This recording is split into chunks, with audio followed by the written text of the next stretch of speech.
মানিকগঞ্জের মেয়ে হয়েও যশোরের এই রান্নার প্রতি আমার আলাদাই একটা দুর্বলতা আছে। তার উপর আবার ঐতিহ্যবাহী রান্না বলে কথা। যশোরের মানুষ কিন্তু খুব ভালোই জানে মুরগির মাংসটাকে কিভাবে এতটা মজার করে রান্না করতে হয়। অসম্ভব মজার এই নারকেলি মুরগিটা যশোরের খুবই জনপ্রিয় এবং ঐতিহ্যবাহী একটা খাবার।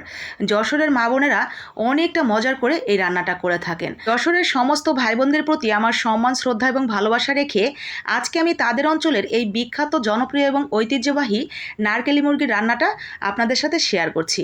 আশা করি আপনাদের কাছে ভালো লাগবে, কারণ ঐতিহ্য বলে কথা বছরের পর বছর ধরে এমনি এমনি ঐতিহ্য ধরে রাখেনি। ঐতিহ্যবাহী খাবার সেটা যে কোনো জেলারই হোক না কেন, সেটা ছড়িয়ে পড়ুক বাংলাদেশের প্রত্যেকটা জেলাতে, এমন প্রত্যাশা রেখেই কিন্তু আজকে আমি রান্নাটা আপনাদের সাথে শেয়ার করছি। রান্নাটা ভালো লাগলে অবশ্যই লাইক, কমেন্ট, শেয়ার করে দিবেন, যাতে প্রত্যেকটা জেলার মানুষই জানতে পারে যশোরের এই বিখ্যাত খাবারটা সম্পর্কে। প্রথমেই আমরা এখানে নর্মালি যেভাবে আমরা মুরগির মাংস ভুনা করি, ঠিক সেভাবে আমি গরম মশলা, পেঁয়াজ, তার সাথে আদা, রসুন, জিরা বাটা, হলুদের গুঁড়া, মরিচের গুঁড়া, ধনিয়ার গুঁড়া দিয়ে সুন্দর করে মশলাটাকে কষিয়ে নিব।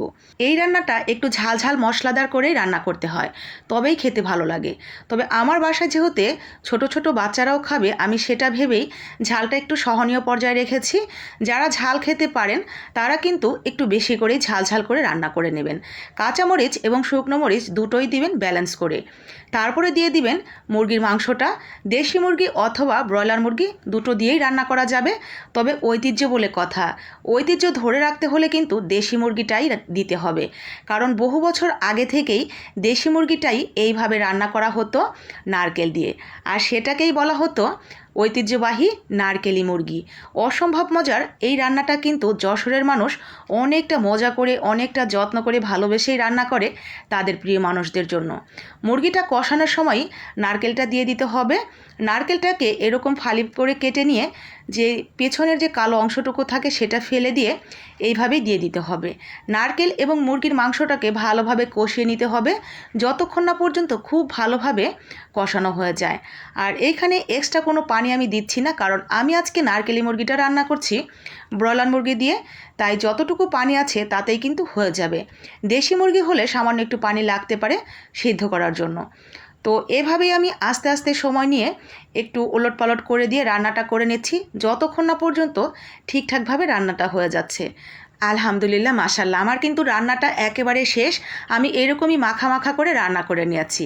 মাশাল্লাহ, এত লোভনীয় লাগছিল দেখতে, সেই সাথে অসম্ভব মজার এই রান্নাটা আমার বাসার প্রত্যেকে খেয়ে প্রশংসা করেছে, এত ভালো ছিল খেতে। সেই সাথে নারকেলের তৈরি খাবার খেতে যারা পছন্দ করে তাদের কাছে এটা অমৃত মনে হবে, কারণ ভাতের সাথে ঝোলটা দিয়ে মেখে সাথে একটু লেবুর রস দিয়ে একটু মাংসর সাথে একটু নারকেল কামড় দিয়ে খেতে একেবারেই আলাদা রকম একটা শান্তি। যারা এখনও পর্যন্ত যশোরের এই ঐতিহ্যবাহী রান্নাটা করে খাননি বা দেখেননি কখনো, তারা একবার ট্রাই করবেন। আশা করি আপনার কাছে ভালো লাগবে, যদি আপনি নারকেল খেতে পছন্দ করেন তবেই। আর যশোরের কোনো ভাই বোনরা যদি আমার এই ভিডিও দেখে থাকেন, প্রথমেই আপনাদের কাছে আমি ক্ষমা চেয়ে নিচ্ছি, কারণ আমার এই রেসিপিতে ভুলভ্রান্তিতে ভরা। আপনাদের মাতৃরান্না কখনোই আপনাদের মতো হবে না। আমি শুধু আপনাদের রান্নাটাকে ভালোবেসে সম্মানের সাথে আমি খেতে ভালোবাসি, সেজন্যই নিজে খেয়েছি এবং সবার সাথে শেয়ার করেছি। কেমন হলো আপনাদের যশোরের এই নারকেলি মুরগি রান্না, কোথায় ভুল হলো সেটাও কিন্তু জানাতে ভুল করবেন না কমেন্ট বক্সে। তো আজকের মতো এখানেই বিদায় নিচ্ছি, কথা হচ্ছে কোনো একটা রেসিপিতে। ততক্ষণ পর্যন্ত অনেক বেশি ভালো থাকেন, সুস্থ থাকেন। আর মাশাল্লাহ, আমার আজকের খাবারটা ভীষণ তৃপ্তি সহকারে একেবারে মজা করেই খেয়েছি। আসসালামু আলাইকুম, আল্লাহ হাফেজ।